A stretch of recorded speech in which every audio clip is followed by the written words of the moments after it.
So that's where I got my education, mostly in the field of substance abuse. And I started working in the field because I quit drinking. And I wanted to help others do that. Yeah. How did you quit? I kind of had an epiphany. Yeah. I just woke up one day, I was in jail and hardened for disorderly conduct. Oh, really? Which was a common event when I was drinking. I woke up in there and I was reading a book called Praise by Norman Vincent Peale. And I was laying there. And the book said, praise the Creator, praise God, or praise, let's do your praise. So I did that. And then I was laying there, I was going, praise you. And when I did that, something just kind of came over me, like a rebirth of my spirit, my body. And I was like, whoa. And that moment on, I quit drinking, I quit smoking, everything. And of course, I went to church at that time because I thought, well, I'll go to church. Because some people thought it wouldn't help. And it did for a while. But when I went there, I wasn't quite getting that spiritual feeling.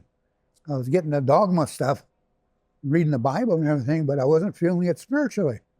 I'd quit drinking. I wasn't going to AA yet. They didn't have AA in the res. I was going to church. But after about a year of that, and I got baptized in a baptism church, baptized in the Baptist church. Then after about a year and a half of that, then I kind of told my pastor, I think I'll probably leave because I'm not getting what I need here. And he said, yeah, I noticed. And I said, and that's when I started sun dancing in the Crows Reservation because we have sun dancers there. Yeah. And I got interested in that. So I'm going to go sun dance this year.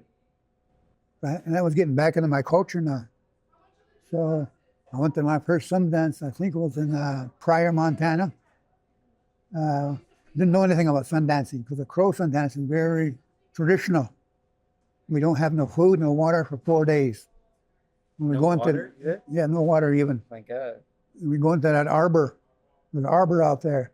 As we enter it, we stay there for 4 days till we're sequestered. Sleep there, dance there, and there's a tree set up. And we charge that tree back and forth all day long while they're singing. Have our whistle bone whistle, our eagle bone whistle, have our eagle feathers, and charge this tree, which has a buffalo head and an eagle up there, called the tree of life. We dance back and forth all day, just touching that and dancing back, touching that and dancing back from your stall, which is around there.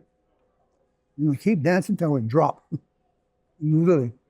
And hopefully when you drop, you go into a vision.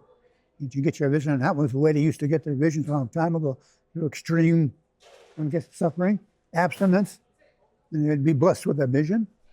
So that was the whole purpose of that. So I went through that first one. And I wasn't really knowing what to do, but I would just follow everybody else. And once or 5 more times after that, once a year I'd go back to Sundance. After 4 years of Sundancing, I got the right to paint myself, because in the 3rd day we paint. Ourselves, we're going to fight with the buffalo that day. And that's the day we call medicine day, when I dance till we drop, every dance. We're prepared for that. We're being blessed by the people that have got that right. And we get ready to sun dance for that day, get up early in the morning, paint ourselves up, get ready, and they start dancing till evening. And people are dropping around out there, hitting the ground. And they're being covered up by cattail reeds. That's the medicine they use. And a cattail reed is kind of grown by a stream or a marsh. You ever see one that looks like a big reed with a hot dog on the top? Those are cattail reeds. You cut off the top, and they get the reeds, and they bundle them up, and they soak them in a stream, so the fibers get all filled up with liquid, and they're nice and cool. And that's what the gifts they'd give us on medicine day to come on, because they know we're going to go hard. They bring those as helpers. So if you went down, and when I went down on my 4th sun dance, I woke up and I was covered with cattail reeds, which really brought my body temp down. Because at that time, you actually heat exhaustion. Because when I was dancing out there, I was just like waving back and forth, but still kept going. I was determined. And the Sundance chief was watching me. There was about 4 Sundance chiefs out there, and he watched me. As I went up to the tree, come up, and I started going back, and he hit me with his eagle fan. Boom! I just went out, hit the ground, and I went into a vision, which is about wolves and stuff. And I woke, come out of that. I was covered up with cattail reeds. As soon as that happens, they come out there and cover you up. And one of the reasons is to bring your body temp back down. It's a nice, cool cattail reed. Yeah. I woke up cattail reeds and still Cover the bones. I looked around and people were still dancing and others were covered up. Crawled back to my spot and just laid there for a while, trying to recover. That was my fourth one. And that's when I pushed it hard. I was going after that vision. But I did dance 2 more times after that, 5 and 6. And from that during that time, I got a vision in a dream that was so real to me. Because in that dream, I was piercing here. And it was a tree, and I pierced, and it was like patterns in the sky, and pulsating patches. And I pierced, and I woke up from that dream. It was so real to me. It's like, wow. Talked to one of the elders about it and said, that's a calling for you to Sundance with the piercing kind. And at that time, we didn't do that closed Sundance. We just fasted until we dropped. So I ended up coming to Lakota Sundance, where they pierce. And started my piercing events. Yeah. I did my first Sundance in a rosebud. So what exactly is it, the piercing? You have a hooks almost? No. How does it work? Well, you got dowels, but well, you dance for 4 days, and you choose what day you want to pierce. And you have your dowels, which are made of a choke cherry or whatever, kind of like this, but smaller, and you shave them down and carve them into a sharp point on one end, and that's what they're going to insert into your flesh wherever you choose to pierce. You can pierce here or your back or wherever you want. And what they do when they get to your chest, they'll take up a piece of skin like this, like that, and they got a real sharp scalpel. You insert it through. Then they'll insert that piercing dowel through there too. So after you get pierced here, you got these dowels that are on your chest like this. Then you got your rope that's tied to the tree that you put up there earlier. And then you grab the rope and you got your harness, which is hooked to these, wrapped around the dowels. You hook it up to the tree, the rope, and they're tied to the tree now. And then there's that and singing going on and dancing, and everybody's getting pierced and waiting. Then, excuse me, then we, after everybody's pierced, we're facing the tree and got our ropes here. Everybody's just hanging like that. And then that Sundance chief was looking at everybody, and you're still singing, and we're kind of standing, just dancing. And you'll say, "Hoka hey," which means good day to die. So we go up to the tree and we pray as long as we need to. Prayers to the tree about whatever. Dance back to our spots and maybe slowly stretch it out. And you'll do hoka hey again. You go up to the tree the second time. Pray. Dance back to your spot. Maybe stretching a little bit more.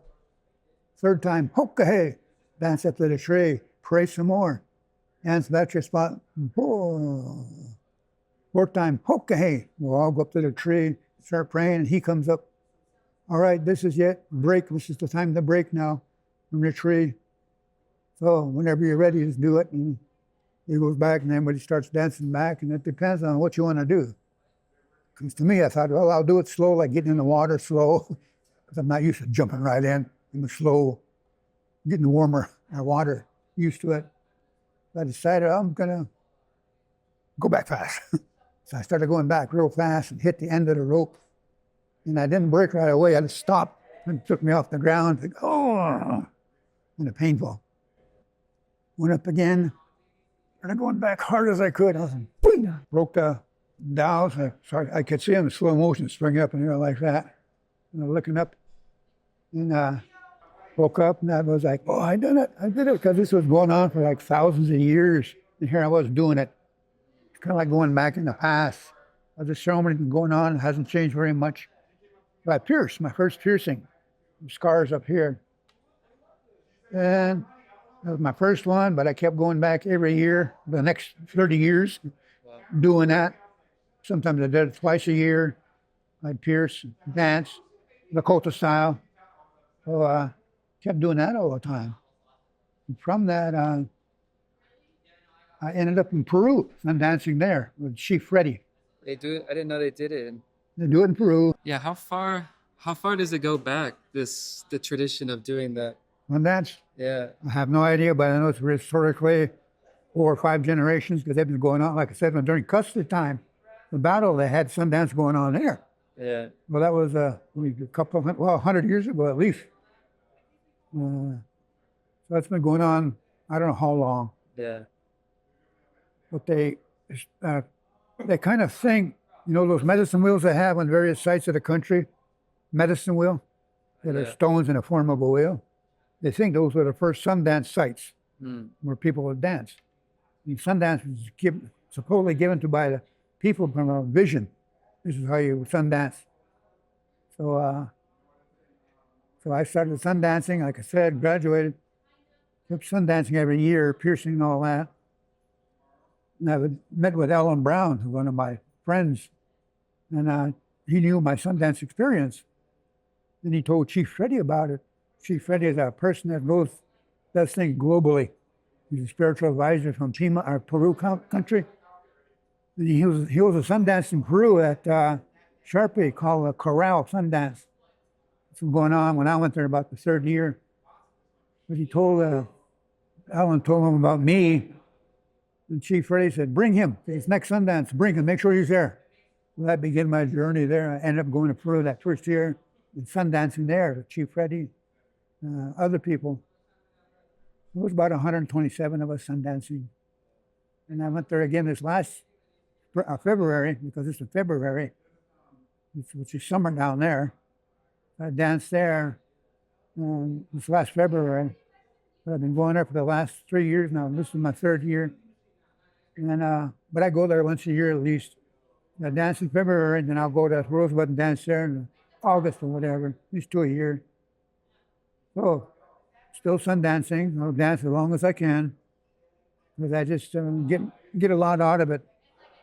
I kind of think we have to go through suffering events to give us stronger. Plus, in those events, we gain our strength from the tree of life, which is the creator of the universe. That's where our strength comes from, in prayers. That's why in Sweat Lodge we kind of suffer in there. We tell everybody to focus on your prayers. It will sustain you through this event. Don't focus on the heat. Don't focus on whatever. When you do that, you'll start kind of stressing out. Maybe anxiety will kick in. Be calm. Let the heat pulsate. Breathe it in. Prayers. And you'll get through. Yeah. So that's training in that event. A lot of our ceremonies are like that. We're going to do the Vision Quest. We stay without food or water for 3 or 4 days at a site where you're all by yourself, in the woods or whatever. And that's time to be with Mother Earth, yourself, and any of the animals that come visit you. Maybe you get a vision. But that's alone time to be with all that. And during that time, you become one with everything. Creator, the trees, the water, the animals, because we're all related. Even though you get in the city, we don't see that or feel it. And there you start feeling it after maybe the first and second day. There's no distractions, no TV, no radio, no cell phone. We're all outside that circle. Right, a circle, I put you in that circle. But those events still go on today. Vision Quest, men and women alike. So we have Vision Quest, we Sundance, Sweat Lodge, we're still doing that yet. But now, look at it, it's going globally. Not just Native people, but other people are coming to the circle. Non-Native, and they're welcome. And I'll say, back in the boarding school, they're trying to force us to go to their churches. Yeah.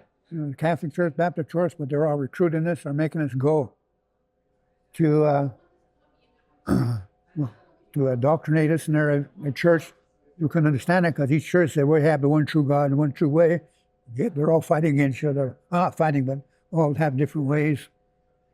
So, the Sundance, we don't do that. You're welcome, no matter what denomination, what culture, what event, what people, you're welcome to Sundance. We're not going to force you. When you go to Sundance, you don't have to really, they got protocol there, but you don't have to appear to them. You can Sundance whatever way you want, but you got to get permission from the chief. Tell them beforehand, I'm going to do this, it's okay. So you get permission. And maybe you just might want to dance for one day. But you tell the chief, I'm going to dance for one day.